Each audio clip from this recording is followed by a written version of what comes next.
विश्व मैत्री के मसीहा, चरम मंगल के उदायक,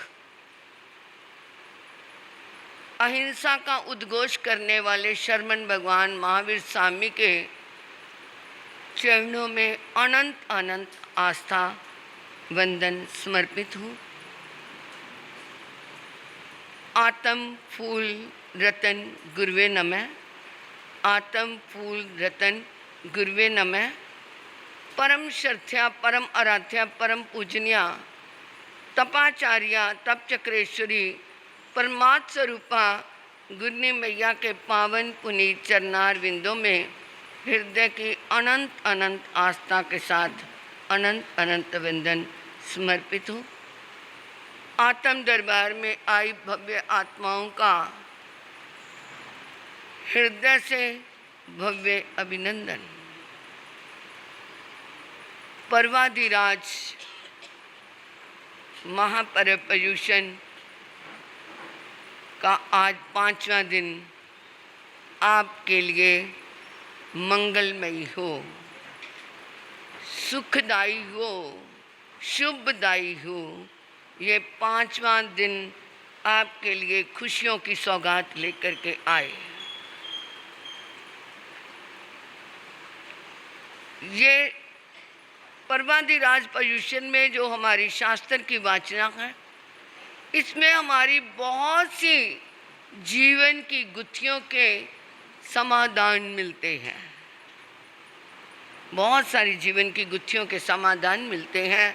कल भी आया था कि जब भी क्या है, कोई भी कार्य करो तो बड़ों की आज्ञा लेकर के करो, तो उस काम में क्या होगी, तुम्हारी उच्चता होगी, सफलता होगी, आगे बढ़ते जाओगे। अगर आज्ञा लेकर के करोगे, बाई चांस कोई बीच में रुकावट भी आ जाए तो अपने बड़े उसको समाधान, उस समस्या का सुलझाना भी तो क्या हो जाता है। तो वो पूछ के करेगा तो वो कहेगा माँ ऐसे हुआ, पिताजी ऐसे हुआ, नहीं बेटा ऐसे कर ला, ऐसे हो जाएगा।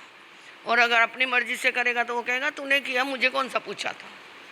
इसलिए ये शास्त्र हमें क्या है, एक विनय का संदेश देते हैं कि क्या है, झुक कर के चलोगे तो क्या रहोगे, बचे रहोगे, अकड़ के चलोगे तो डूबते जाओगे। बच्चे बन के रहो। क्या बन के रहो? बच्चे बन के रहो। भक्तामर स्तोत्र में हमारे मानतुंगाचार्य क्या बने? बच्चे बन के रहे ना। उसमें आता है बुद्ध्या विनापि विबुधार्चित पादपीठ, कि जिस सिंहासन को देव इंद्र पूजते हैं, और मैं क्या हूँ, मैं तो बिल्कुल अनपढ़ हूँ। अपने आप को क्या कहते थे वो आचार्य, अरे मैं तो कुछ भी नहीं आता मुझे, परंतु फिर भी प्रभु मैं आपकी स्तुति करूँगा। बच्चे बन के रहोगे तो बचे रहोगे, बच्चे बन के रहोगे तो बचे रहोगे, बड़े बन के जाओगे तो डूबते जाओगे। अपना दिमाग कभी भी शांति में नहीं रहेगा। अपनी समस्याएं भी पैदा करोगे, उसको सुलझाने की भी कोशिश करोगे, समाधान मिलेंगे नहीं, रास्ता मिलेगा नहीं, क्योंकि हमने बच्चे तो हम बने नहीं। बच्चे बनोगे तो बच्चे रहना होगा। तो ये क्या है, हमारा शास्त्र हमें समाधान देता है, छोटी छोटी बातों में रास्ता निकालता है। कल हमने कितने वर्ग पूरे किए थे? कितने? 3 वर्ग पूरे किए थे। चौथा वर्ग बहुत छोटा सा है, पहले हम उसे पूरा करना है।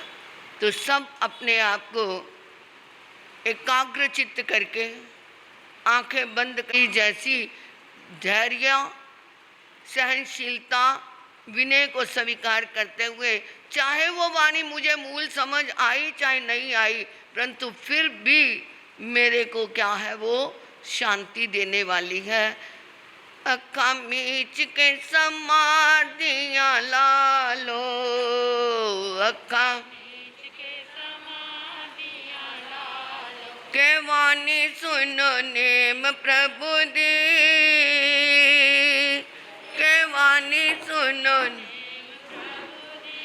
अक्का मीच के हाथ जोड़ के तो झुका लो, हाथ जोड़ के तो झुका लो, के वाणी सुनो नेम प्रभु दी, के वाणी सुनो, अखा खोल के तो दर्शन पालो, अखा के वाणी सुनो नेम प्रभु दी, के वाणी सुनो नेम प्रभु दी, अखा खोल के।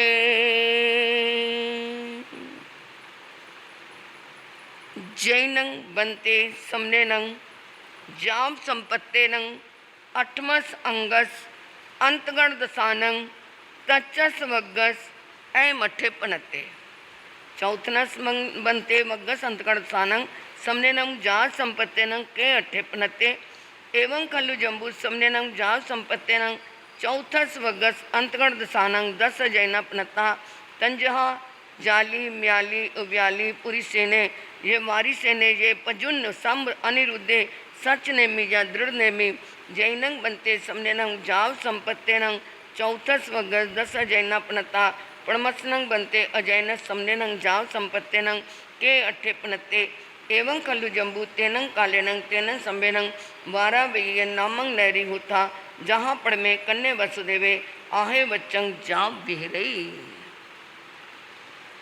जब 3 वर्ग सुन लिए फिर वो जम्बू स्वामी अपने आर्या सुधर्मा स्वामी के पास अपने भगवान के पास आई और आकर के फिर क्या है प्रार्थना की, हे भगवान शर्मन भगवान महावीर स्वामी की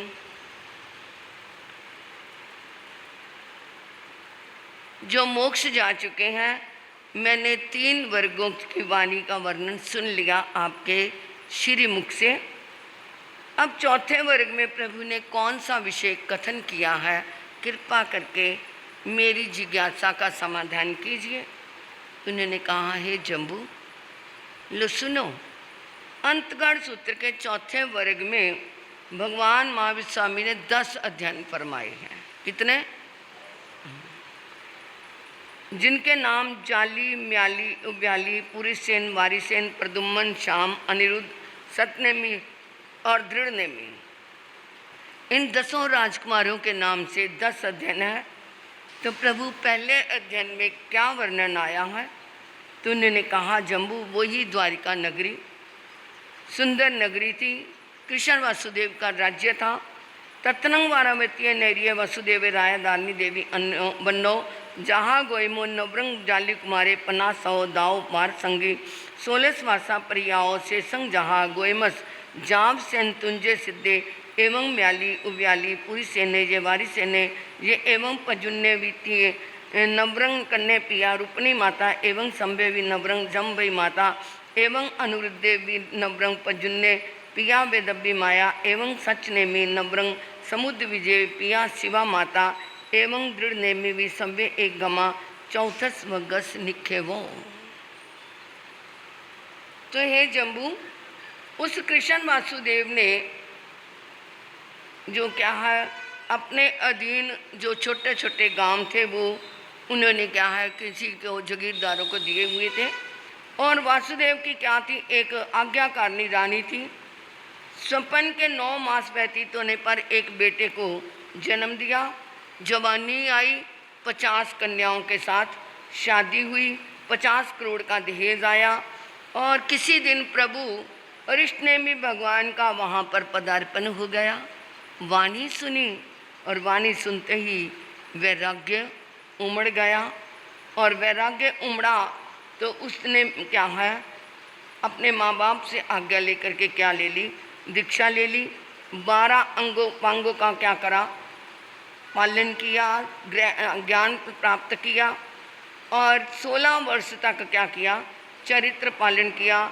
और अंतिम समय में उन्होंने क्या है, जैसे गौतम कुमार ने संथारा लिया, ऐसे ही 1 महीने का शतरंजय पर्वत। शतरंजय पर्वत कहाँ है पता है आपको? कहाँ है? पालीताना में। गए हो? मैं भी 2 बार गई हूँ। वो भी 2 बार हमारे प्रवीण भाई कहते हैं, मैं भी 2 बार गया। एक तो मैं अभी ये 19 में ही गई थी और एक हम क्या कर रहे थे 87 में गए थे। तो ये शतरंजय पर्वत पर जा कर के उन्होंने क्या कर लिया, संथारा करके निर्वाण पद को प्राप्त किया। इसी तरह ही म्याली, उब्याली, पुरीसेन, वारिसेन, प्रद्युम्न आदि का भी ऐसा ही वर्णन है। केवल इतना अंतर है कि इनके पिता का नाम तो कृष्ण और माता का नाम क्या था? रुक्मिणी था। श्याम कुमार ने भी दीक्षा ली, इनके माता का नाम जाम्बती और पिता का नाम तो वही था। अनिरुद्ध कुमार ने भी इसी तरह दीक्षा धारण की, इनके पिता प्रद्युम्न और माता बेदर्भी था। सत्यनमी, दृढ़नमी, इन दोनों कुमारों ने दीक्षा ग्रहण की। इस तरह इनके पिता का नाम समुद्र विजय और माता का नाम शिवा देवी था।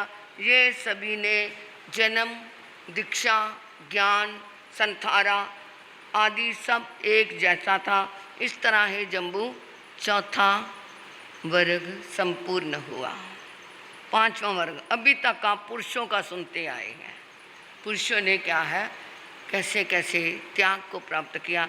आज बहनों तुम्हारी तरफ का नंबर है।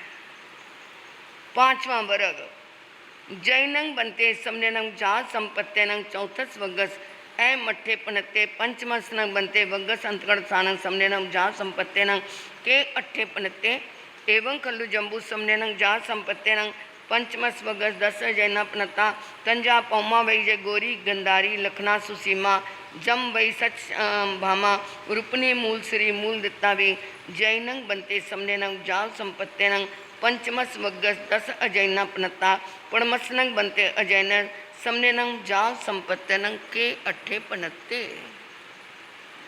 अब जम्बू स्वामी ने फिर प्रार्थना की, प्रभु 4 वर्ग मैंने सुन लिए, 5वें वर्ग में क्या आया? ये नहीं कि बस महाराज भगवान इतना हो गया फिर कल करूँगा, परंतु नहीं, अंदर जिज्ञासा थी कि मुझे क्या मिल जाए, ज्ञान मिल जाए।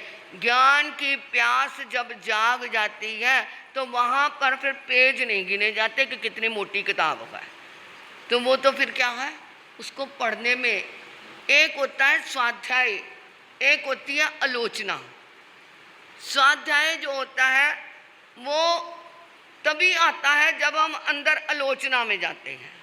आलोचना, आत्म को देखना। लोचन मैंने इन लोचन आँखों को कहते हैं, अपने आत्मा को आत्मा के नेत्रों से देखना। और जब ये अंदर देखेंगे तो अंदर हमें अपनी क्या है कमियां भी नजर आएंगी। चिंतन करो तो कई बार निष्पक्ष होकर के करना, निष्पक्ष होकर के चिंतन करो तो फिर पता चलेगा कि कमी मेरे में भी है। तो पहले आलोचना आती है, फिर स्वाध्याय। और यहाँ स्वाध्याय और आलोचना ये दोनों एक जैसे हैं, क्योंकि आलोचना करेंगे तभी जब स्वाध्याय होगा, और स्वाध्याय तभी होगा जब आत्मा की पृष्ठभूमि तैयार हो जाएगी। भगवती सूत्र में पूछा गया कि अंडा पहले के मुर्गी, अंडा पहले के मुर्गी पहले? क्या पहले? क्या पहले है? अंडा पहले आया कि मुर्गी पहले आई? अंडा आया, मुर्गी आई। मुर्गी आई तो मुर्गी कहाँ से आई? मुर्गी कहाँ से आई? अंडे से आई। और अंडा कहाँ से आया? मुर्गी होगी तो अंडा आया। तो प्रभु ने कहा जैसे इन 2 बातों का कोई जवाब नहीं, ये क्या है ऐसे ही चलता आ रहा है, इसी तरह ही ये आलोचना स्वाध्याय भी साथ साथ चलते हैं। और स्वाध्याय एक होता है और शुद्ध आराधना अलग होती है।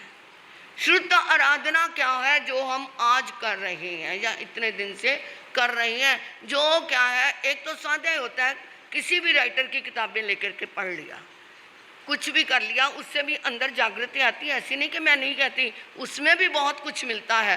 परंतु जो वाणी, जिन वाणी है जो प्रभु के मुखारबंद से निकली हुई है, उसकी आराधना करना, उसका स्वाध्याय करना, वो क्या कहलाती है? शुद्ध आराधना कहलाती है। और जिसको इस श्रुत आराधना में मज़ा आ गया, आनंद आ गया, सुनने में भी क्या है, पढ़ने में भी और सुनाने में भी एक क्या है, अंदर से उल्लास हो गया कि आज मैंने क्या है कुछ पाया है, इस आत्मा को संतुष्टि हो गई जिस दिन, उस दिन तुम्हारी क्या हो जाएगी, शुद्ध आराधना हो जाएगी। नहीं तो क्या है, महाराज जी ने कहा है 8 दिन तो जाना ही है, तो ये शुद्ध आराधना नहीं है, ये द्रव्य रूप में है। अगर दिल से कि सारी जिंदगी मेरी धंधों में निकल गई, कम से कम ये 8 दिन तो प्रभु के वाणी को सुन ले और उस समय हृदय से सुने, तो ये क्या हो जाएगी, शुद्ध आराधना हो जाएगी। अब उन्होंने कहा कि प्रभु विनय से भावना आ गई कि मुझे 5वां वर्ग भी अभी आप सुनाने की कृपा करें। तो उन्होंने कहा सुनो, 5वें वर्ग में भी 10 अध्ययन है और उसमें पद्मावती, गौरी, गंधारी, लक्ष्मणा, सुसीमा, जाम्बती, सत्यभामा, रुक्मणी, मूल श्री और मूल दत्ता, इन 10 रानियों के 10 अध्ययन। प्रभु पहले में क्या है, एवं खल्लु जम्बू तेनंग कालेन तेनंग सम्मेलन 12 वैय नामंग नैरी होता जहाँ पढ़ में जाब कन्ने वासुदेवे आहा बच्चंग जाब वेरे तस्नंग कन्नस वासुदेव पोमा वै नामंग देवी होता बनाओ तेनंग कालेनंग तेनंग सम्मेलन अरा रिटनेमी समूह सड़े जाब वेरे कन्ने निगे जाब पजवा सही तैनंग से पोमा वै देविंग देवी इमे से कहा लदट्टा समानी हट थुट जहाँ देवी जा पजवा सही तैनंग अरा रिटने में कन्नस वासुदेवस पौमावती देवी जाव दम कहा परसा पड़ गया तैनंग से कन्ने वासुदेव अरा रिटने में बंदे नमसे बंदिता नमस्ता एवं व्यासी नमिष्य नंग बनते 12 बत्तिये नैरिय दुआल सजोन आया माए जा पचकंग देव लुगु बुआए किम मूलाए विन नासे व्योमत्सई कन्नाई अरंग रिटने में कन्नम वासुदेव एवं व्यासी एवं खल्लू कन्ना एमिसे 12 बत्तिये नैरिय दुआलस जोया न आया माए नव जोयनंग जा पचखंग देवलोक बुआए स्वर्ग दिवायन मूलाए विन नासे भविष्य। ये जम्बू वही द्वारिका नगरी, वही कृष्ण वासुदेव का राज्य। और कृष्ण वासुदेव की क्या थी, पद्मावती नाम की प्रथम पटरानी। कितनी रानियां होती हैं वासुदेव की, मतलब 3 खंड के मालिक की कितनी क्या होती हैं, कितनी 16,000 तो क्या होती हैं, रानियां होती हैं, परंतु उसमें से क्या होती हैं, पटरानियां भी होती हैं। तो उसमें सबसे पहली पटरानी का नाम क्या है, पद्मावती है, परम आज्ञाकारिणी। एक दिन अरहंत रिश्ते में भगवान विचरते विचरते दोबारा कहाँ आ गए, उसी द्वारिका नगरी में आ गए। देखो आप कहेंगे तुम्हारे यहाँ पे बार बार हम क्या है दूसरे महीने, तीसरे महीने, चौथे महीने या कभी कभी बीच बीच में आते रहें, और अभी तो महाराज जी आए थे, आ गए, चलो फिर चले जाएंगे।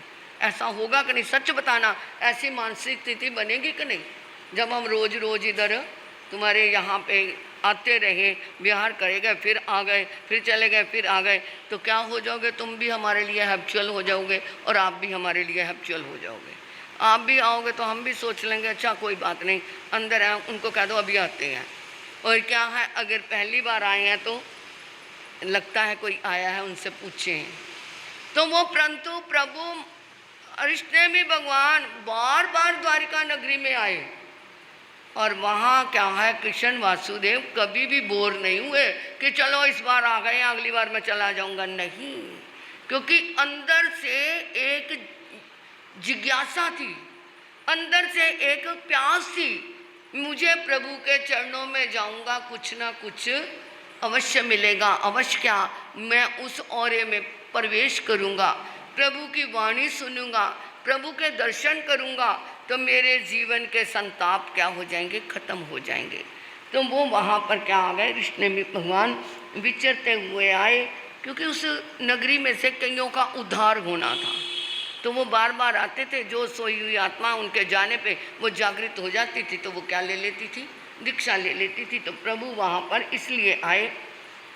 इधर से कृष्ण वासुदेव अपने रानियों के साथ और अपनी प्रजा के साथ सबको साथ लेकर के प्रभु के चरणों में पहुँचे, धर्म कथा श्रवण की और जनता तो अपने घरों में लौट गई। कृष्ण वासुदेव के मन में कुछ संकल्प आया। वैसे संकल्प से तो इंसान कोई भी क्या नहीं है, दूर नहीं है, मन चलता ही रहता है। हमारी साइंस कहती है कि अगर आप अपने मन को 2 मिनट के लिए एक विषय पे एकाग्र करो तो भी उसके बीच में दूसरा विषय आ जाएगा। 2 मिनट के लिए भी ये मन एक विषय पे एकाग्र नहीं होता, कुछ ना कुछ साथ में चलता है।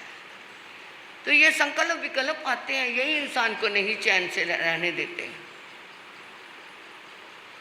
तो उनके मन में एक संकल्प आ गया, एक विचार आया। क्या विचार आया? विचार भी बड़ा अजीब सा आया। उन्होंने कहा प्रभु, क्योंकि उन्होंने पहले सुन रखा था जो चीज़ बनी है वो बिगड़नी है, जो क्या है फूल खिला है मुरझाना है।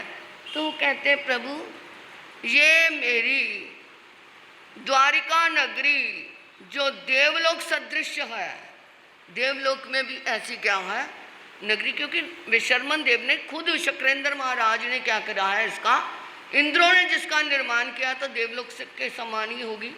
अरे देवलोक के देवता भी क्या है इसको देखने के लिए आते थे। 32 मंजिल के क्या है वहाँ पे ग्रह बने हुए, और द्वार पे द्वार बहुत थे, इसलिए इसका नाम द्वारिका इसलिए भी पड़ा, 2 नाम इसके होते हैं।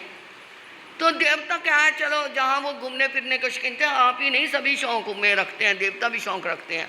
तो वो जब क्या है उनका भी जो एक मीनू होता था, आज उधर जाना है, आज वहाँ जाना है, नंदीश्वर द्वीप में जाना है, क्या है मेरुगिरी पर्वत पे जाना है, तो वो कहते थे एक दिन द्वारिका में भी जाना है। तो ये मेरी जो द्वारिका नगरी है, इसका विनाश कब, कैसे और क्यों होगा? ऐसा अजीब प्रश्न कोई पूछ सकता है? कोई मन में ये संकल्प ले सकता है कि ये मेरा मकान, मेरी गाड़ी, मेरा परिवार, मेरा ये, मेरा वो, ये सब कैसे ख़त्म होगा? कभी नहीं आता। और ये नाम भी नहीं सोचते, इसके बारे में सिहरन हो जाएगी ऐसा सोचने में। परंतु कृष्ण वासुदेव को पता था, प्रभु की वाणी सुनी हुई थी कि कोई भी चीज़ स्थिर नहीं है। उदय अस्त हो फूले सो कुमलाए, बने सो बिगड़े जन्मे सो मर जा। उदय अस्त हो फूले सो कुमलाए, बने सो बिगड़े जन्मे सो मर जा। ये जो बना है, सूर्य उदय होता है अस्त होगा, जो फूल खिला है शाम को मुरझाएगा, और जो बना है वो बिगड़ जाएगा, जो जन्मा है वो मर जाएगा।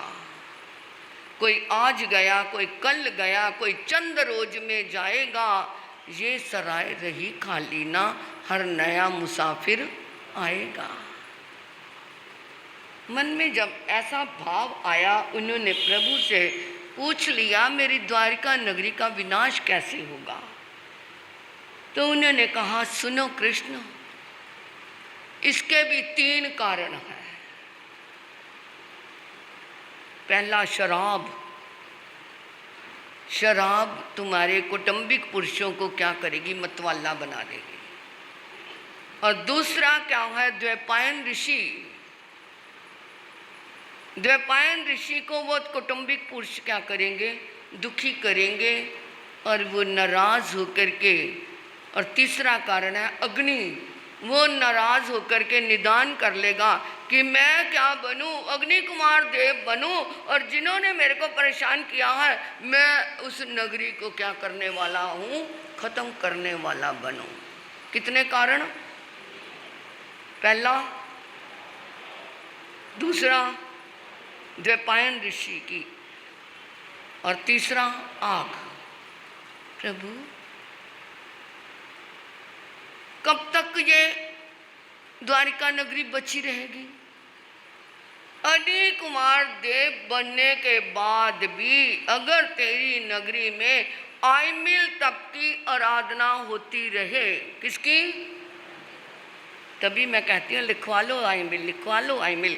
घर की सुरक्षा बनी रहेगी, नगरी की सुरक्षा बनी रहेगी, परिवार की सुरक्षा बनी रहेगी। ये क्या है, प्रभु की वाणी है। तभी मैं ज़बरदस्ती भी क्या है लिख लेती हूँ। अभी भी लिखवा लेना मेरे को, जिन्होंने अभी तक ये नाम नहीं ना लिखवाए आमिल में। घर में एक आमिल एक महीने में हो जाए तो उस छत के नीचे क्या है, भारी उपसर्ग नहीं होता। और छत के नीचे जिसमें जाप की आराधना हो जाए, उस छत के नीचे भी भारी उपसर्ग नहीं होता। जिस छत के ऊपर मूक पक्षियों को क्या है, पानी या चारा, अरे गर्मी में प्यास से मर जाते हैं, अगर तुम कुछ बर्तन में थोड़ा पानी छत पे रख दो, वो प्यासे आकर के पानी पी कर के जाएंगे, तुम्हें आशीर्वाद दे कर के जाएंगे। उनकी दुआओं का फल ये होगा कि तुम्हारी छत के नीचे क्या नहीं आएगा, भारी उपसर्ग नहीं आएगा।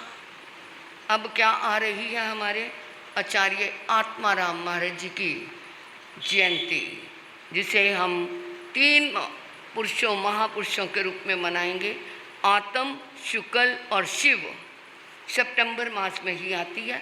वैसे तो 18 तारीख को ये संडे भी आ रहा है और उस दिन क्या है, उनका जन्मदिन मनाया जाए। आचार्य शिव मुनि जी महाराज की तो क्या है, पक्की डेट है 18 सितंबर, और आत्म शुक्ल भी इसी के साथ जोड़ा जाए। तो बोलो कौन कौन उस महापुरुषों को एक एक गिफ्ट अमल का देगा, एक एक अमल का गिफ्ट।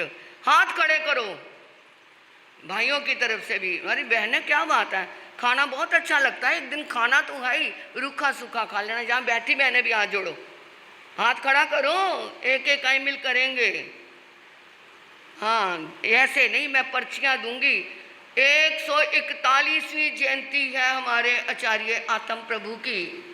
जिस आत्म प्रभु ने आपको क्या है, आपके भंडारे भी भरे हैं, आपके खजाने भी भरे हैं, और आपको क्या है, जीवन भी दिया है। क्या उनका जीवन लाजवाब जीवन था, उनसे आपने बहुत कुछ पाया है।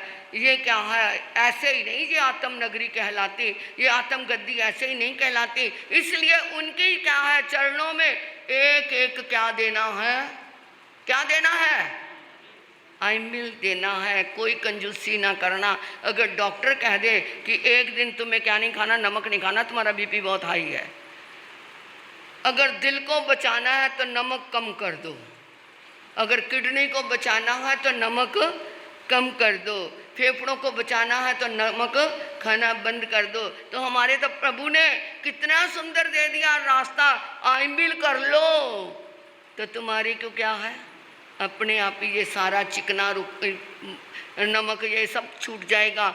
एक दिन रसियों का त्याग कर देना, 5 रसों का, कड़वा, क्षाला, खट्टा, मीठा, तीखा, 5 रसों का क्या कर देना, त्याग कर देना। तो वो हम बाद में प्रधान जी से सलाह करेंगे कि कौन सी डेट लेनी है। कहाँ बैठे मेरे प्रधान जी? हाँ जी प्रधान जी, वैसे 18 तारीख का है और 25 तारीख को आपको बिल्कुल कहीं नहीं जाना। 25 तारीख को श्राद्ध की अमावस है, पितरों का योग है। आप क्या है घर में वो पता नहीं कहते कुछ महाराज जी, वो हम करते हैं, मुझे नहीं पता, हमने तो कभी देखा नहीं, क्योंकि हमारे तो शेरे पंजाब श्री प्रेमचंद जी महाराज ने परिवार वालों को इतना अच्छा रास्ता दिया कि मिथ्यात्व को नहीं करना। हमने तो कभी ये ऊट पटांग चीज़ें देखी नहीं। तो हम इसकी आराधना तीर्थंकरों की साधना से करेंगे, इधर उधर की साधना नहीं। अपने अरिहंत प्रभु, अपने सिद्ध प्रभु की साधना से करेंगे। अरिष्टनेमी भगवान और पारसनाथ भगवान की साधना करेंगे। उसकी विधि फिर किसी दिन बताऊंगी, परंतु 25 सितंबर को कहीं कोई जाने का प्रोग्राम ना बनाना। 25 सितंबर को आपका ही फायदा है।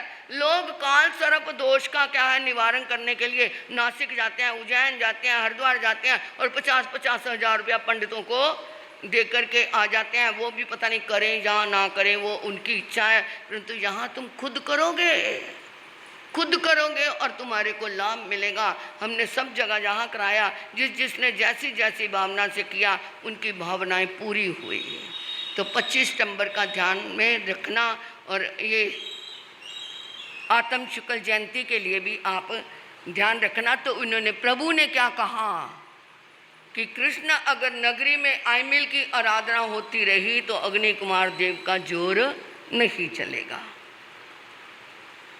अब जब उसने सुना कि मेरी नगरी का विनाश होगा, कृष्ण जी सोच में पड़ गए।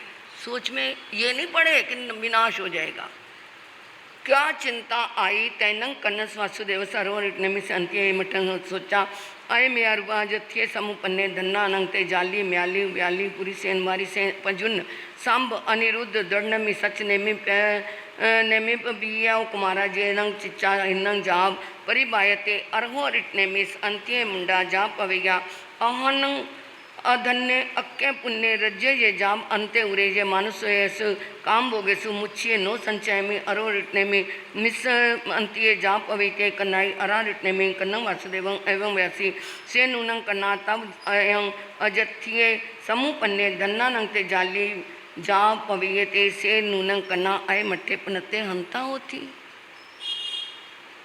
अब कृष्ण वासुदेव के मन में विचार आया, चिंता सी आ गई, एक अंदर एक इन्फीरियरिटी कॉम्प्लेक्स जिसे कहते हैं वो आ गया कि जाली म्याली पुरुषसेन मारीसेन प्रदुम्न आदि ये राजकुमार कितने धन्य हैं जिन्होंने ये देव दुर्लभ संपत्ति को छोड़ करके प्रभु की शरण को स्वीकार कर लिया। मैं कितना अभागी हूँ, मैंने पुण्य उपार्जन नहीं किए जिससे मैं राज्य और ये क्या है भोगों को सुखों को मैं क्या है भोग रहा हूँ। मैं प्रभु की चरणों में दीक्षा ग्रहण करने में समर्थ नहीं हूँ, मेरा मन ही नहीं करता कि मैं इस गद्दी को छोड़ दूँ। मैं कितना भाग्यहीन हूँ। देखो फिर भी आलोचना मन में आई, आ गया ना मन में त्याग से कि मैं नहीं कर पाता, जो कर जिन्होंने किया वो कितने भाग्यशाली हैं। इसलिए जो कोई दीक्षा ले, कोई साधु साध्वी हो तो उनको देख कर के ये कहना अहो भाग्य है, मैं तो नहीं बन सका, जिन्होंने ये क्या है इस वाणी को स्वीकार किया है वो मेरे लिए वंदनीय है। इस तरह वो चिंतातुर हुए तो प्रभु ने कहा अरे कृष्ण तुम्हारे मन में भी ये विचार आया कि जाली आदि कुमारियों ने क्या ले ली, दीक्षा ले ली और मेरे मन में दीक्षा का विचार उत्पन्न नहीं हुआ। तंग नो खलु कन्ना तय एवं भूयंग वा भव्यम वा भविष्य वा जन्नंग वा वसुदेवा चैता हिर्नंग जा पव्य संति से केन ठेनंग बनते एवं उच्चे हिर्नंग एवं भूयंग वा जा पव्य संति कन्हं अरहटने में कन्हं वासुदेवं एवं व्यासीनंग एवं तेम एवं खलु कन्ना सव्य वियनंग वासुदेवे पुभवे न्यान कड़ा से ए नट्ठे कन्ना एवं उच्चे ना ए भूयंग जा पव्य संति। हे कृष्ण, जो वासुदेव होते हैं वो पहले जन्म में निदान करके आते हैं। निदान मतलब ये एक संकल्प लेके आते हैं कि मेरी तपस्या का ये फल हो कि मैं क्या बनूं, जा कर के 3 खंड का मालिक बनूं, मेरे पास भी इतनी संपत्ति हो और मैं उसको भोगूं। ये जो संकल्प करके आए हैं उस साधना के फल से वो क्या बन गए, वासुदेव तो बन गए, 3 खंड के मालिक बन गए। परंतु जब तक वो सारी क्या है उस राज्य संपत्ति को भोग नहीं लेते तब तक वो क्या नहीं ले पाते, दीक्षा। उनको क्या है दीक्षा के भाव ही नहीं आते। तो इसलिए ना कभी ऐसा हुआ है ना कभी ऐसा होगा कि वासुदेव क्या है दीक्षा ले ले। तैनंग से कन्ने वासुदेवं अरारिटने में एवं व्यासी अनंग बनते इहो कालमा से कालंक चाकंग गमी सामी कहूँ उपजिम सामी तैनंग अरारिटने में कन्नंग वासुदेवं व्यासी एवं कल्लु कन्ना तुमम बाराबिय नैरिय सुर दिवायान कुमार कोवर निर्दडाय अम्मा पिय गमी पुणे रामेन बलदेवे नंग सद्दी दोहिन बोयालिंग अभिमुहे ज्योठिल पमुखानम पंचनम पंडवानम पंडराय पुत्तानंग पासम पंडु महुरा संपत्तिये कोसम मन कानने नगो हव पर पायस अहे पुड़बी विशाल पट्टे पिए वत्थ छिए छाइये शरीरे जरा कुमारे न तिखं को दंड विप मुक्कण इसना माए पाए इस विद्ये समाने काल मासे कालंक चाय तच्चाय मालुक उबाए पुड़बिये उजलिए नेरे नेरे ताय उवज्जे हसी। सुन लिया और फिर उन्होंने कहा प्रभु मैं यहाँ से आयु पूर्ण करके यानी यहाँ से मर के कहाँ उत्पन्न होऊंगा और कैसे मरूंगा। उत्तर में प्रभु ने फरमाया हे कृष्ण जिस दिन ये द्वारिका नगरी द्वैपायन ऋषि के कोप से क्या हो जाएगी, नष्ट होगी, उस समय तुम अपने माता पिता स्वजनों से रहित होकर के, कोई भी तुम्हारे साथ नहीं होगा, एक केवल तुम और अकेले बलदेव होंगे। और पांडु राजा के पुत्र युधिष्ठिर आदि के निवास स्थान पांडु मथुरा की ओर जा रहे होंगे।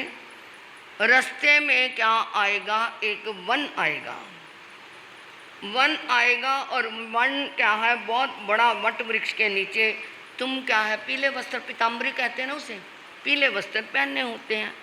और जब पीले वस्त्र हैं तो रास्ते में चलते चलते, क्योंकि वहाँ तब तो रथ ही नहीं मिला कोई कुछ भी, दोनों पैदल ही चल रहे थे, धूल मिट्टी, क्या कि एक तो नगरी क्या हो रही थी, जल गई थी, धुआं भी लगा उन कपड़ों के ऊपर, मिट्टी भी लगी उनके ऊपर, और पीला कपड़े के ऊपर जो धूल मिट्टी लग जाए तो वो क्या हो जाता है, काला काला सा मटमैला सा हो जाता है। तो वो तुम्हारा क्या हो जाएगा, वो पीला वस्त्र ऐसा मटमैला हो जाएगा, तुम्हें प्यास लगेगी और तुम बलदेव गए होंगे, और इधर से तुम्हारे क्या है, एक तुम पत्थर के ऊपर बैठे होंगे तो तुम्हारे ऊपर जरा कुमार का बाण चलेगा और तुम्हारी क्या हो जाएगी, मृत्यु होगी, और तुम क्या है, तीसरी भूमि में जाएंगे। तेनंग कन्ने वासुदेवे अरा रिटने में संतिये ए मठन सोचा निसम ओहे जाव जायंग कन्याई अरा रिटने में कन्नम वासुदेवं एवं व्यासी मानंग तुमंग देवानुप्या ओहे जाव जाए एवं कलु तुमंग देवानुप्या तो चाँव पड़ गया है उज्जालियाओ अनत्रंग उठिता में जम्बू दिव्य बारावासे आगे में साय उस सपनिये पुण्डेसु जन वयसु सह द्वारे बार समय अवम्य नामंग अरह भविष्यसी तत्मंग बोयम वसाएं केवल प्रियायाम पौनेता सिद्धसी। अब वो कृष्ण वासुदेव प्रभु की वाणी सुनकर के बड़े गंभीर हो गए, विचार सागर में गोते खाने लगे। इतनी बड़ी मेरी संपदा, इतना बड़ा मेरा परिवार, और जब मैं जाऊंगा धरती से अलग होऊंगा तो क्या रहूंगा मैं। अब वो चिंता आई, चलो जाना तो है ही, उनको ऐसा मन में नहीं। तो उसी समय क्या है, प्रभु ने कहा, कृष्ण हे माधव, किसी प्रकार की चिंता मत करो, आने वाले समय में उत्सर्पणी काल में पुंड देश के अंतर्गत शतद्वार नामक नगर में, जैसा मैं यहाँ सिंहासन पे ये क्या बैठा हूँ, स्फटिक सिंहासन पे, ये मेरा समोसरण लगा है, ऐसे ही एक दिन तुम्हें भी अमम्म नामक क्या है तीर्थंकर बन करके मेरे समान ही बनोगे। तुम भी क्या है केवली पर्याय पालन करके तुम भी क्या हो जाओगे, सिद्ध बुद्ध मुक्त हो जाओगे। तैनंग से करने वासुदेवे अरौर इतने मिसंतिये एमटन सोचा निसम हाट टूट अपोड़े अपोड़ेता वग्गई वग्गईता तिविंग छिंदे छिंदिता सिंह नायंग करे करेता अरंग अटने में वंदे नमसे वंदिता नमसिता तमेव अभिषेक्या हति रहनंग दुरे दुरेता जने बा राम ये नैरी जने साय ये तने उबा गए अभिषेक हथी वरनाव पचरो पचरिता जने बाहरिया उठान साला जने साय सिंहासन तने उगछाई उगचिता सिंहासन वरंसी पुवरत्था विमुहे निश्चय निश्चिता कुटुंबिया प्रसा सद्दा वहीता एवं व्यासी। जो ही क्या है, अरिष्ट ने भी भगवान के मुख से सुना कि मैं भी क्या बनूंगा, क्या बनूंगा, तीर्थंकर बनूंगा, मैं भी केवल पर्याय को पालन करूंगा, मैं भी सिद्ध मुक्त होऊंगा, मैं क्या बनूंगा, मैं भी क्या बनूंगा, तीर्थंकर बनूंगा। जैसा ही ऐसा सुना एकदम बाजू फटकारी, सिंहनाद किया, प्रभु की जयकारा लगाया जोर से, और क्या लगे, नाचने लगे, एकदम क्या है नृत्य करने लगे। अब वो क्या है खुश हो गए कि मैं क्या हो जाऊंगा, मैं भी बनूंगा, मैं भी बनूंगा, ये क्या बनूंगा, मैं तीर्थंकर बनूंगा। करते करते खुशी खुशी जब किसी को कोई चीज़ मिल जाए तो वो क्या है, और वो चीज़ भी कौन सी, शाश्वत चीज़। केवल ज्ञान क्या है, शाश्वत है, जो एक बार आकर के जाता नहीं। मैं केवल ज्ञानी बनूंगा। अब वो क्या है हाथी पे चढ़े और जहाँ पर वापिस आए अपनी नगरी में पहुँचे, आकर के अपने महलों में आकर के सिंहासन पे बैठे और अपने सैनिकों को, सेवक पुरुषों को बुलाया। गच्छनंग तुभ्यंग देवानुप्य 12 भी ये नैरिय सिगाणंग जाव उम गोसे माना एवं ब्याई एवं खलु देवन पिया बारामतिया नहरिय दुआन से जोए न आय माए जा पचकान देव लोग मुआए सुर्गी दिवायन मूलो विनाशे बवसे तंग जुन देवन पिया इच्छा बारामतिया नहरिय राया मा जुराया मा इसरे तलमड़े मडम्बिये कुडुम्बिये इब सेठी वा देवी वा कुमारो वा कुमारी वा और नेमी अंत्य मुंडे जा पवर ईते तंग नंग कन्ने वासुदेवे विसिजे पच्छा तुरा सविये से आहा पवित्रं वित्तं अनु जानाई मैया इड्डी सकार समुदाय नंग से निखमनं करई दो चंपी वा तन चंपी वा घोष नमंग घोषे घोषेता मम्यं एयं अनत्ये पचपीनंग ए तैनंग से कुटुंबिया प्रसाद जा पचपिनंती। अब आए सेवकों को बुलाया और कहा जाओ द्वारका नगरी के दो राहे पर तिराहे पर चौराहे पर जा करके क्या है घोषणा करके आओ और मेरा सिंहासन बाहर महल के बाहर खुले क्या है मैदान में लगाओ, मेरे सिंहासन का मुंह क्या है ईशान कोण में हो और सबको कहो जा करके महाराज ने आपको बुलाया है। कृष्ण महाराज ने अपने यहाँ बुलाया है, उन्होंने कुछ घोषणा करनी है। अब जोटी पीट गई, अनाउंसमेंट हो गई तो क्या है आ गए तो क्या वहाँ पर लोग खड़े हो गए, आकर के हाथ जोड़े कि पता नहीं अब हमारे राजा हमें क्या घोषणा करेंगे। तो उन्होंने कहा देखो इस विशाल स्वर्ग के समान द्वारकापुरी का विनाश असुर कुमार में उत्पन्न द्वैपायन ऋषि के द्वारा होगा। किसके द्वारा होगा? द्वैपायन ऋषि के द्वारा होगा। इसलिए जिसने भी, चाहे वो जगीरदार है, राजा है, युवराज है, राजा का प्रधान है, मंत्री है, छोटे बड़े कोतवाल हैं, कुटुंब का स्वामी है, अरबपति है, रानियां है, कुमार है, कुमारिका है, यानी चाहे मेरे क्या है परिवार में से है, ये सारी प्रजा मेरी है। किस ने भी क्या लेनी है, दीक्षा लेनी है तो प्रभु के चरणों में चले जाओ। ये उनको किसी से आज्ञा लेने की जरूरत नहीं, ये कृष्ण तुम्हारे राजा की आज्ञा है। और उनके माता पिता को कहा तुम्हारे बच्चे जो क्या है कमाने वाले हैं वो सोचें कि वो चले जाएंगे, हमारा क्या होगा। तुम्हारा पालन पोषण इस नगरी राजा के कोष से किया जाएगा, आपको किसी चीज़ की कमी नहीं रहेगी। बच्चों को कह दिया तुम्हारे माता पिता दीक्षा लेते हैं तो तुम्हारी पढ़ाई का लिखाई का सारा इंतज़ाम प्रबंध मैं करूँगा। इस तरह वो क्या है उन्होंने ये जब घोषणा की और ये कहा कि देखो शराब के कारण ये इसका विनाश होगा, तो ऐसा करो जितने शराब के घड़े यहाँ पर घरों में पड़ेंगे वो सारे बाहर जंगल में फिकवा दो। किसी के घर में भी क्या है इतनी सी भी शराब मिल गई तो उसको राजा मृत्युदंड देगा। अब कोई रखेगा घर में शराब, क्योंकि जिंदगी सबको प्रिय है। अब उन्होंने ये घोषणा भी कर दी और कह दिया कोई शराब पिएगा भी नहीं।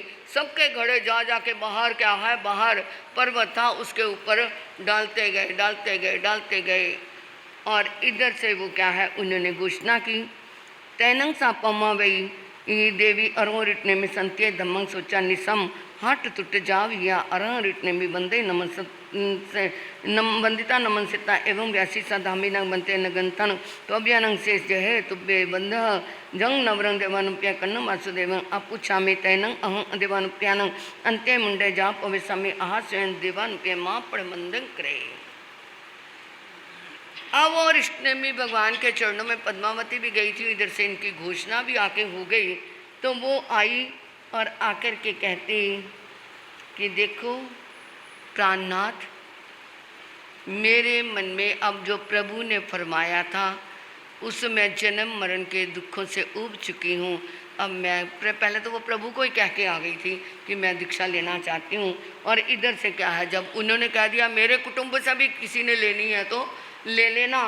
तैनंग सा पम्मा वही देवी दम्य जन पवरंग दुरुई दुरीता जनेम बारा भैया नेरे जनेव सिए तेने गुच्चे गुच्चा दम्याओ जनेव पचरे पचरिता जनेव कन्ने वासुदेवे तनेव गुच्चे गुच्चता करियल जाप कटु कन्नो वासुदेव व्यासी शामी नंग देवानुप्या तुभेंग अबनुनाया समानी अरव रिटने में संत्य मुंडे जाप पोभ्या अमी आहार स्वयं देवानुप्या तैने से कन्ने वासुदेव कटुम्बिया पुरुषे सदावैता एवं व्यासी खिप्पा में एवं बो देवानुप्या पमो वही देवी महत निकमन अभिषेक उठ विह वठिता एवं अनत्य पचपिन तंग तय से कुटुम्बिया जा पचपिनंती। अब उसने क्या है अपने स्वामी से कहा, आपकी आज्ञा होने पर मैं भी कृष्ण भी प्रभु के चरणों में दीक्षित होना चाहती हूँ। अब कहेंगे ले लो दीक्षा, क्योंकि वो तो घोषणा कर चुके हैं कोई भी ले ले। बहनों आज मौका है, ले लो आज्ञा, ले लो आज आज्ञा, आज नहीं कोई मना करेगा। पर तुम्हारा मन ही नहीं तो क्या करें, त्याग करने के लिए भी ये मन मजबूत है। अरे ये क्या है, वीरों का रास्ता है, वीरों का।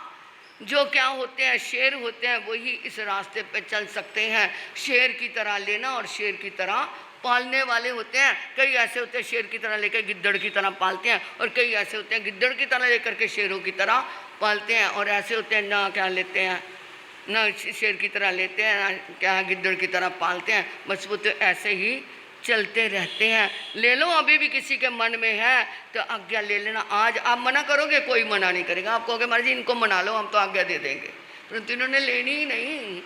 खैर उन्होंने कहा जैसे तुम्हारी मन को शांति हो वैसा करो। तो अब पद्मावती रानी की क्या है, दीक्षा समारोह के लिए बहुत योग्य समारोह किया। अब समारोह की क्या है, उन्होंने सूचना दी कि नगरी में पद्मावती रानी ने दीक्षा लेनी है। उसके लिए क्या है, वो महोत्सव की तैयारी कर दी। तैन से कन्या वसुदेव पम्मा मई देवी पट्टन द्रोही द्रुता आठ सैन सोमन कल सैन जाप निकमना विषय अभिसिंचित पूर्व सभालंकार विभूषण क्रय क्रेता सब पुरी से सहस वाहिनी शिवेन द्रोहु द्रुहा वेगी द्रुहा वेत बारह वेय नरिय मज्जम मजना निगच्छ निगच्छता जनेव रेवे पवे जनेव सैंस वन्य उजाने तनेव उगचे उगचता सियं ठवे ठविता पम्मा वे देवी सियाओ पचरे पचरिता जनेम अरा रिटनेमि तनेव उगचे उगचता अरंग अरिटनेमि तिक्तो अयनं प्रियनं क्रय क्रेता वंदती नमस्ता वंदिता नमनसिता एवं व्यासी। अब कृष्ण वासुदेव ने पद्मावती रानी को एक पाट पे बिठाया, 108 सोने के कलशों से उसका क्या किया, दीक्षाभिषेक किया, आभूषणों से सुसज्जित किया, और फिर 1000 पुरुषों के द्वारा उठाई जाने वाली एक पालकी, जिसको 1000 पुरुष उठाए ऐसी पालकी, उस पालकी में उसको बिठाया। और उस पालकी में 1000 पुरुष तो जो उठा रहे थे, कृष्ण और बलदेव दोनों ही आप आगे लगे हुए हैं, उस पालकी को खुद उठाया। कितने उत्साह से उन्होंने दीक्षा दिलाई। नहीं तो वो क्या होते कि मेरी तो पटरानी जा रही है, एक कोने में बैठे होते, परंतु नहीं, खुद उत्साह से उनको लेकर के आ रही हैं। और वो क्या है, वहाँ पर प्रभु के चरणों में पहुँचे और उन्हें क्या है, कृष्ण ने प्रभु के चरणों में तिक्तों के पाठ से वंदना की और प्रभु से बोले, ऐसा बनते मम अगमहेसी पम्मा में नामंग देवी इट्टा कत्ता पिया मनुन्ना मनाम अभिरामा जाव किम मंग पुण्य पासा नाय तन अहं देवानुप्रिया सस्यनि बिखंग दलियामी पड़ी संतु अंगनंग देवानुप्रिया सस्यनि बिखंग आह स्वयं तैन से पौमा वही देवी उत्तर पूर्व में दिशि भागा अवकमयी अवकमयता सय में आभरण अलंकार अमोई उमयता सय में पंचमुठियाँ लोयं करे करेता जनेव अरा इटनेमि तनेव अवगच्छिता उवगच्छिता अरंग रिटनेमि वंदे नमस्ते नमसई वंदिता नमस्ता एवं व्यासी अलिते जाप दमाई खत्तंग। उन्होंने कहा प्रभु ये मेरी पद्मावती पटरानी है, मेरा इसके साथ बहुत प्यार है, ये मेरे प्रेम को उत्पन्न करने वाली है, मेरे मन को प्रिय है। इसकी शांत मुद्रा को देखने को मेरा हर टाइम मन ललायत रहता है। ये कौन कह रहे हैं, कृष्ण वासुदेव। नहीं तो आकर के 1000 से कहते हैं हमारे पास, महाराज जी इसको ज़रा समझा दो ना, ये मेरे साथ ऐसे करती है, ये ऐसे है, हज़ारों। परंतु यहाँ क्या हो रहा है, कृष्ण वासुदेव कहते हैं ये मेरी रानी सचमुच में मेरे हृदय को प्रिय लगने वाली है, परंतु आज इसका मन संसार से उब गया है आपकी वाणी सुन करके। आपकी वाणी ने इसकी सोई हुई आत्मा को क्या कर दिया है, जगा दिया है, और अब ये संसार के जन्म मरण के दुखों से उब गई है, आपके चरणों में दीक्षा लेना चाहती है। तो प्रभु मैं आपको भिक्षा के रूप में अपनी पटरानी को आपके चरणों में समर्पित कर रहा हूँ। प्रभु ने कहा जैसे आपको सुख हो। अब वो क्या है, ईशान कोण में जाकर के अपने हाथों से सारे, पद्मावती रानी ने अपने जेवर कपड़े उतारे, पंचमुष्टि लोच की और साधु का बाना धारण करके प्रभु के चरणों में आकर के प्रभु बोली, प्रभु चारों ओर मोह माया की आग दधक रही है, चारों तरफ क्या है, मोह माया की आग धधक रही है। तो मुझे क्या है, इस आग से बचाने के लिए ये दीक्षा का पाठ समर्पित करें, दान दें, मेरे पे कृपा करें। उन्होंने उनको क्या दे दिया, दीक्षा का पाठ दिया और यक्षिणी आर्या के पास उनको क्या है, उनकी गुन्नी के पास पहुंचा दिया। ये क्या है, ये त्याग है।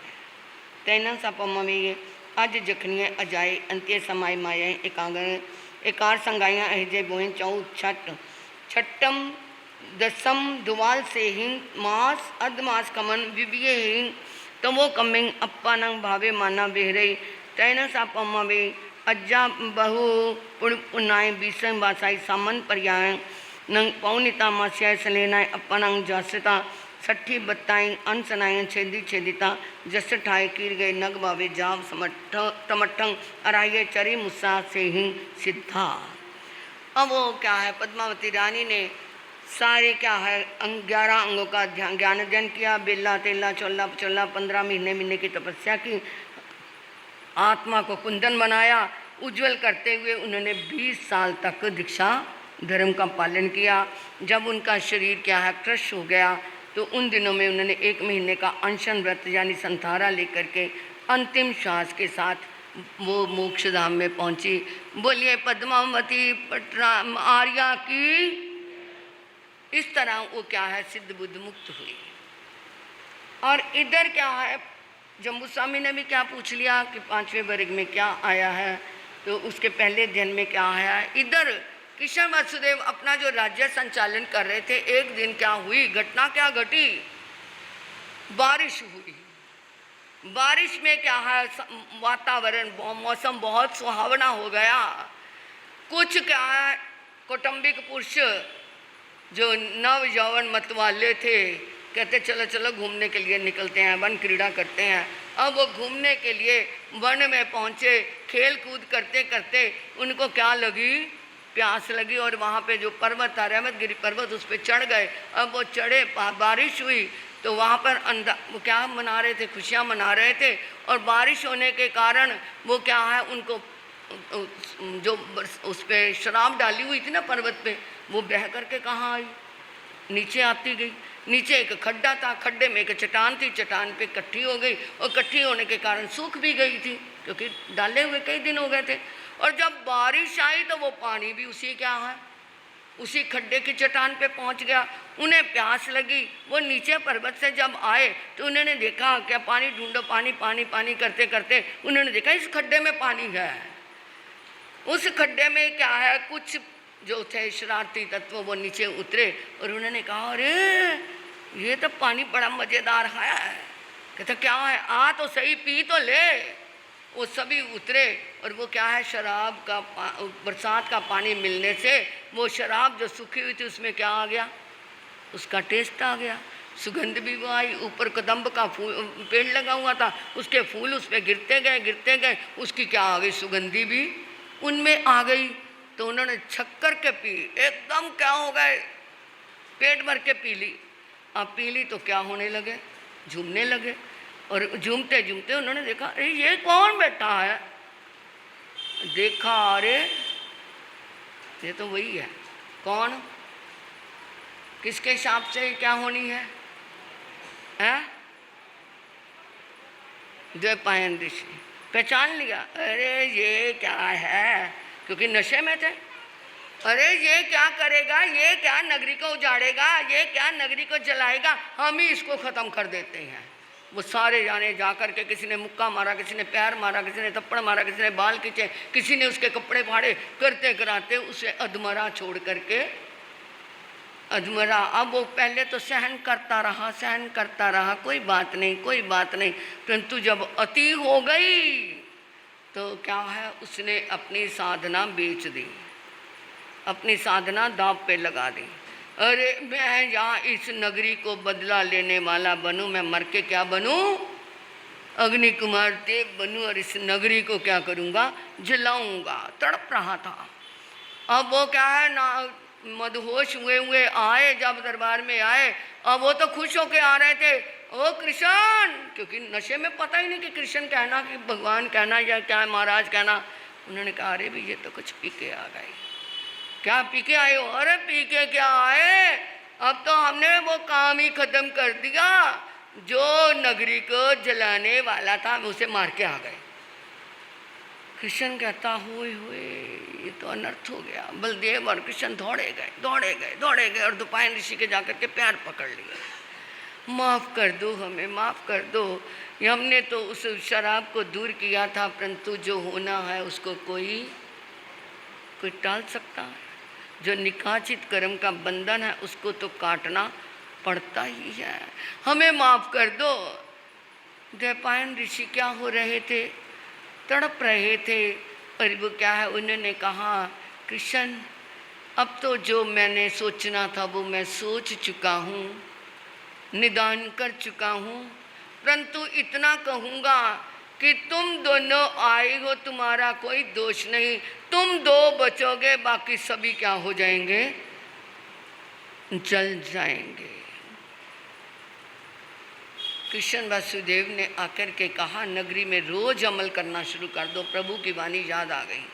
अब तो जो क्या है उसने संकल्प कर लिया है, परंतु तुम तब तक बचे रहोगे जब तक नगरी में क्या रहेगा, अमिल होता रहेगा। उधर से वो द्वैपायन ऋषि क्या है मर करके अग्नि कुमार देव बने, रोज नगरी के ऊपर घूमता, परंतु उधर अमिल चल रहा था। आग के गोले फेंकता, परंतु आग के गोले जमीन तक आते ही नहीं, अमल के प्रभाव से वो रास्ते में ही क्या हो जाते, ठंडे हो जाते। एक नहीं दो नहीं 12 साल तक वो क्या लगा रहा, उसने भी हिम्मत नहीं आ रही कि मैं जलाऊंगा, परंतु 12 साल तक क्या है नगरी में आईमिल होता रहा। मैं तो एक चौमासे में 4 महीने के 4 आईमिल मांगती हूँ, फिर भी आप क्या है कंजूसी करते हो। अरे आज मन बना लेना, जिसने अभी तक नहीं लिखाया, और कईयों ने क्या है लिखवा करके डेटें बदल करके फिर भी नहीं किया अभी तक, वो अब अपनी डेट पे क्या रह जाना, पक्के रह जाना कि हमने आईमिल करना है। देख लो वो तो पूरी नगरी की सुरक्षा थी, तुम अपने परिवार की, अपने घर की, अपने शरीर की सुरक्षा के लिए आईमिल में कंजूसी ना करना। अब वो 12 साल तक चलता रहा। एक दिन नगरी वालों ने क्या सोचा, आज मैं नहीं करूँगा तो कोई नहीं दूसरा कर लेगा। दूसरे ने सोचा मैं नहीं करूँगा तो कोई नहीं तीसरा कर लेगा। वो एक दूसरे को पता ही नहीं कि किसी ने किया या नहीं किया। उस दिन आईमिल नहीं हुआ और द्वैपायन ऋषि का जो अग्नि कुमार देव बने थे उनका जोर चल गया, आग लग गई। चाहे वो हाथीशाला थी, चाहे वो घुड़शाला थी, चाहे वो रथशाला थी, सारी क्या होने लगी, जलने लगी। अब वो कृष्ण बलदेव को पता चल गया अब तो ये क्या है होकर के ही रहेगा।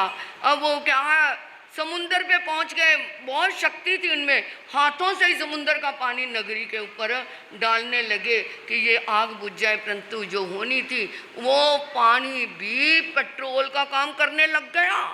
आग और बढ़ के कहते ये नहीं काम बनेगा, फटाफट गए, रथ ढूंढा, एक टूटा फूटा रथ मिला, बाकी सारे जल गए थे। माता पिता कहते हे कान्हा बचा लो, हे बलदेव हमें बचा लो, दाऊ हमें बचा लो। उन दोनों को उन्होंने वो रथ लिया और उसमें क्या नहीं थे, कोई बैल जुड़ने वाले नहीं थे, खुद ही दोनों भाई उस क्या है रथ को घसीटते रहे और जाई मुख्य द्वार पे आए। अब वो मुख्य द्वार पे आए, जैसे रथ का अगला हिस्सा बाहर निकला और माता पिता तो पीछे बैठे थे, जो ही बाहर वो रथ का हिस्सा निकला तो वो द्वार क्या हो गया, वो आग से जल करके वो नीचे गिर गया। माँ बाप चिल्लाते रहे, अब कृष्ण और बलदेव दोनों रह गए, क्योंकि उसने कहा था, प्रभु ने भी कहा था तुम 2 बचोगे, और वो क्या है द्वैपायन ऋषि ने भी कहा था तुम 2 को मैं अभिशाप नहीं देता। इसलिए कहते हैं किसी क्या है संत को दिल दुखाना नहीं चाहिए। पता नहीं किस समय उसके दिल से अंदर की साधना बोल पड़े और क्या हो जाए, काम बिगड़ जाए। प्रयुष्णों के दिनों में मैं गलत शब्दों का प्रयोग नहीं कर सकती कि इसलिए संत का दिल दुखाने वाले को कभी चैन नहीं मिलती, सुकून का जीवन नहीं जी सकता। चाहे वो मुंह से ना बोले, अंदर तो तड़पता है ना।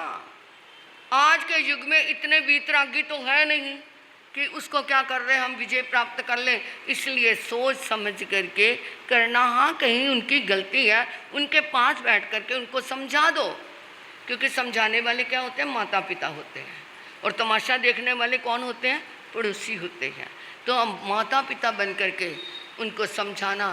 तुम्हारी जेब से तुम्हारा बेटा 1000 रुपया निकाल लेता है, तुम अपने पड़ोसी को बताने जाते हो किसने चोरी की है?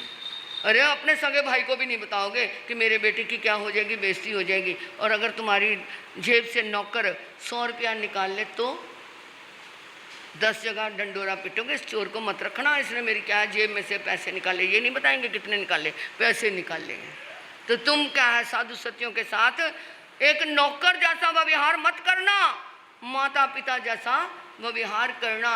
बात को बिगाड़ करके नहीं बोलना, उनको आकर के समझाना, महाराज ऐसी बात है, ऐसा होना चाहिए था, तो उसकी बात स्वीकार भी हो जाएगी। बाहर तो तुमने हेलो हेलो करके सारे फैला दिया, फिर तुम महाराज जी को संभालोगे, कहते फिर तू हमारी डंडोरा पिटता तो मैं भी तेरा डंडोरा पिटवाता हूँ। तो इसलिए किसी संत का दिल मत दुखाना।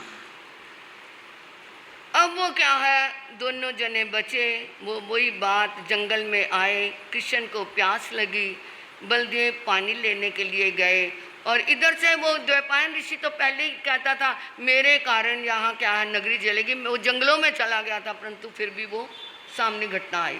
और जरा कुमार को पता चला था कि मेरे बाण से कृष्ण की मृत्यु होगी, तो उसने नगरी को छोड़ करके जंगलों में चला गया था। उसे क्या पता था कि नगरी के बाहर भी ये क्या है, मैं कारण बन जाऊंगा। उसने देखा वो पीताम्बर पीला पीला सा जो मटमैला हो चुका था, वो ऐसा लगता था हिरण की खाल है, और पैर में जो पदम था वो चमक रही, आँख लग रही थी, हिरण की आँख जैसा पदम होता है। तो उसने देखा कोई हिरण बैठा हुआ है, उसने तीखा तीर, जो जहर बुझा हुआ तीर था, वो छोड़ दिया, और जब छोड़ा तो कृष्ण जी की आवाज़ निकली, ओ।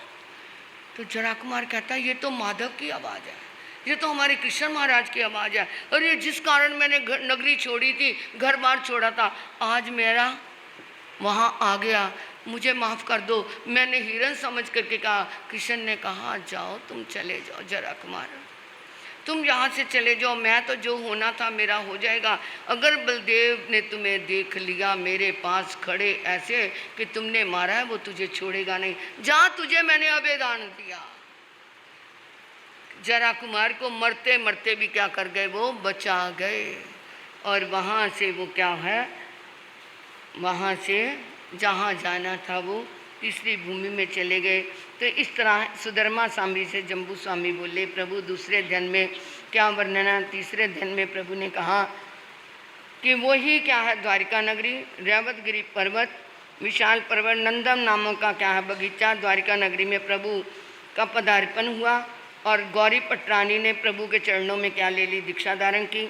गौरी पटरानी ने, और गंधारी, लक्षणा, ससीमा, जाम्बती, सत्यभामा, रुक्मणी, 6 रानियों ने इस तरह ही दीक्षा धारण की जैसे पद्मावती ने ली। अंतिम समय में सभी ने अनशन व्रत करके अपने अपने कर्मों का क्षय करके समय पा करके वो मोक्ष में गई। इस तरह ये पद्मावती और के 2 ध्यान और ये कुल 8 ध्यान, ये सभी कृष्ण वासुदेव की क्या थी, पटरानियाँ थीं। उखे वो ये नमस्ते रेन कालेन तेन समय न बारा भी नरिये रेवे पवे नंदन मने उजाने कन्ने राया तत्नंग बारा भी नरिये कन्नस वासुदेव से पुत्ते जम्बतीय देवी अत्य अत्य संबे नाम कुमारे होता अहनंग तत्सनंग संबस कुमार स मूल सिरी नामक बारिया होता वन्नौ अरारिट नेमी समोसड़े कन्ने निगय मूल सिरी भी निगय जहाँ पहुमा वे नवरंग देवानुप्य कन्नंग वासुदेव अपुछामी जाम सिद्धा एवं मूल दत्ता भी।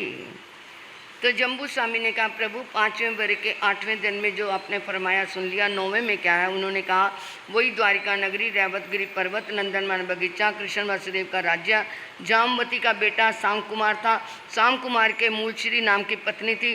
और अंतरष्टमी प्रभु का पदार्पण हुआ और वो भी चरणों में पहुँची और भगवान ने वैराग्य में प्रवचन सुनाया और मूल श्री का मन भी क्या हो गया, संसार से दूर हट गया और दीक्षा धारण की। अंत समय में वो भी मोक्ष में पहुंची। इसी तरह शाम कुमार की दूसरी पत्नी मूल दत्ता ने भी इसी तरह ही निर्वाण पद को प्राप्त किया। अब ये हमारे 5 वर्ग पूरे नहीं हुए। देखो ये नारियां नहीं थी, महानारियां थी। नारियां नहीं, महानारियां थी। एक तो नारी, नारी क्या होती है? नाड़ी। हाथ में ये क्या होती है? ये नाड़ी। ये ना रहे तो इसी से परीक्षण करते हैं, जिया जब मरा हुआ ये चलनी बंद हो जाए तो खत्म। इसी तरह ही हमारी गृहस्थ जीवन में ये नारी ना रहे तो वो गृहस्थ जीवन भी सुचारू रूप से चलता नहीं। जिस चाबी से ताला खोला जाता है उसी से ही बंद किया जाता है। तो घर की नारी क्या होती है? महान होती है। किंतु नारी नारी बन करके रहे। महिला जो हिला दे मही को, वो महिला होती है। आज का ये क्या है जो पंचम वर्ग है, इसमें क्या सारांश मिला कि क्या नहीं पीनी, जो पीने वाले हैं वो आज छोड़ करके चले जाना। और कई बड़े बड़े सिटीज़ में तो औरतें भी 2 गुट चढ़ा लेती हैं, लड़कियां भी, आजकल कॉलेज की लड़कियां भी चढ़ा लेती हैं। कम से कम ये देख लेना इस शराब ने कैसा खाना खराब कर दिया। तो शराब का त्याग करके जाना। कोई भी नशे वाली चीज़, कोई भी नशे वाली, अरे इधर मंडियों में चले जाओ ना तो ये जो खांसी वाली दवाइयाँ जिसमें नशा होता है, वो सड़कों पे बोतलें गिरी की गिरी मिलती हैं, भरी भरी भी खाली भी, क्योंकि युवक है वही पी पी करके नशा चढ़ा लेते हैं। इसलिए थोड़ा बच करके रहना। तो शराब ने तो खुद कहा, मैं ठेके दिया रानी, मैं ठेके दिया रानी, पर बड़ी ही सियानी, मैं सब नुन चानिया मदारी बन के, मैं इज्जता खरीद दी व्यापारी बन के।